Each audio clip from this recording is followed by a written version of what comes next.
Oh my gosh, it's a golden mole molding gold!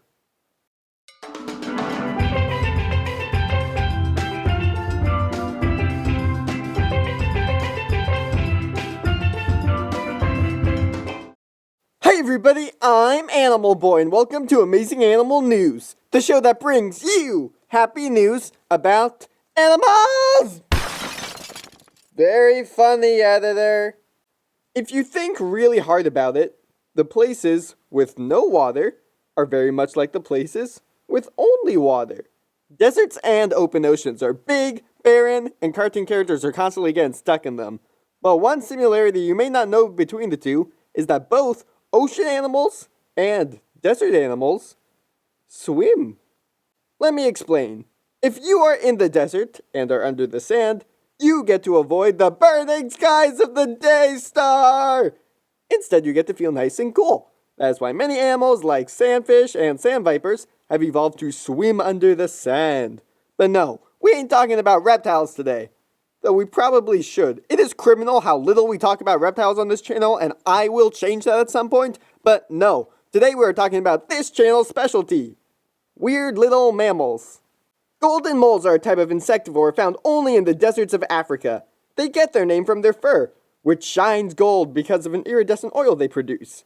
We ain't talking about any old golden mole though. No, there's like 20 of them. Today we are talking about one in particular, the Winton's golden mole, which, after being lost for 80 years, has been rediscovered and is now no longer extinct. The story of its discovery is really interesting. So, go tuck yourself in bed, get a nice hot cup of cocoa, maybe your D. Winton's golden mole as well, and enjoy the story. In 2017, the organization Roux created the top 25 most wanted lost species list.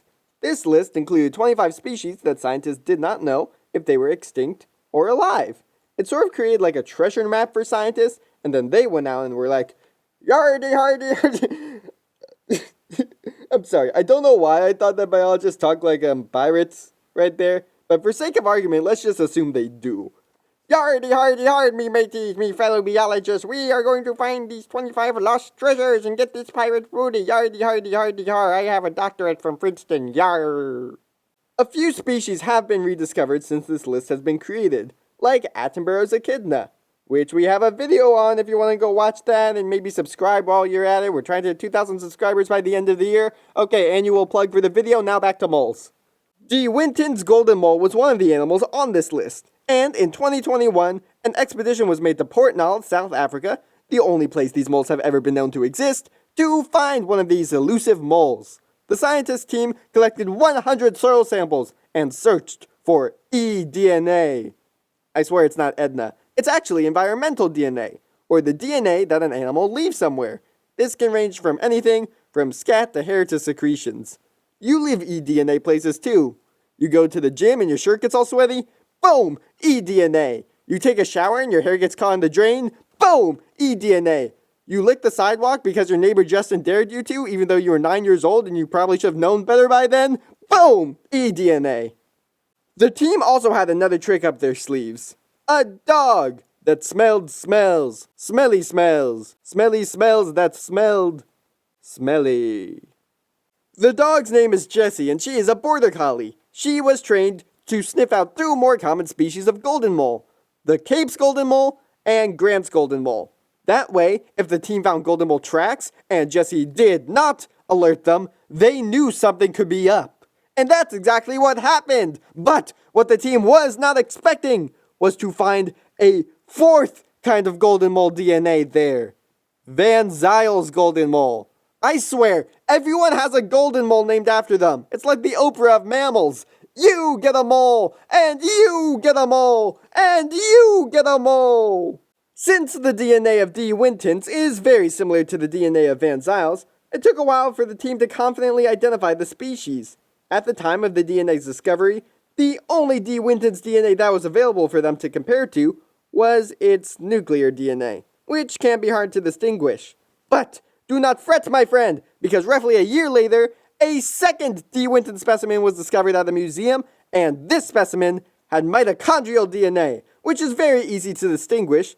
And after doing some distinguishing, going back and forth like da ba da ba da ba da, the team concluded that the mitochondrial DNA matched the DNA they found in the soil samples, meaning D. Winton's mole was no longer extinct. Since then, scientists have identified 4 burrows of these moles, and the photographer J.P. Lee Roux was able to get these pictures that I've been showing you this entire episode. And now, it's time for Space Penguin and his, massive quotations, dog, Dot, to go out and sniff for more moles. Hello everyone out there. I am Space Penguin. And I'm Mr. Monster. And this is my dog Dot. I taught Dot how to sniff for moles. I'm sorry, you taught her how to sniff for mold? Yes, I taught her how to sniff. That is a bold-faced lie! I'm the one who taught this dog how to sniff. Who else is gonna teach her how to smell stuff without a nose? Tell me, who else? Space Penguin doesn't have a nose. You don't? No, I always thought the great thing on your face was your nose. that's obviously my ear. Okay then. Anyway, Dot, sniff for moles. Go on, Dot. Sniff for moles. Dot, why isn't she doing anything? Well, she doesn't respond to Dot. Hey, Sparky, sniff for mold. Hey, why did she respond when you said something? Because she responds to literally anything else other than Dot. Michael Jordan, Amsterdam, lawnmower, all things she responds to. Dot, not one of the... Oh, you found it? Ooh, let's see. Ah! Yes, there you have it, animal boy. Some high-quality mold. Mold? Yeah, mold. It was supposed to be moles. I texted you to have her sniff for moles. No, that's not what autocorrect say. Don't blame autocorrect on this. If you wanted to teach Sparky yourself, Her you name is should Dot. have. Her name is Dot. That's it. Eat the mold. Eat it. Eat it. Eat it. Eat it. Ah, don't eat it, Space Penguin! That's disgusting!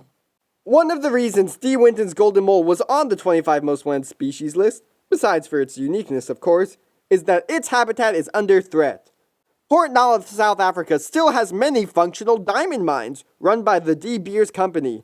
The problem with diamond mines, besides proving you can violate more than 20 human rights in a single day, is that it reduces the amount of space these moles can burrow. Without burrowing, they can't survive. Look at him. He has no eyes. How is he going to look out for hawks or comically large holes in the ground? He cannot. He is doomed if we do not protect him.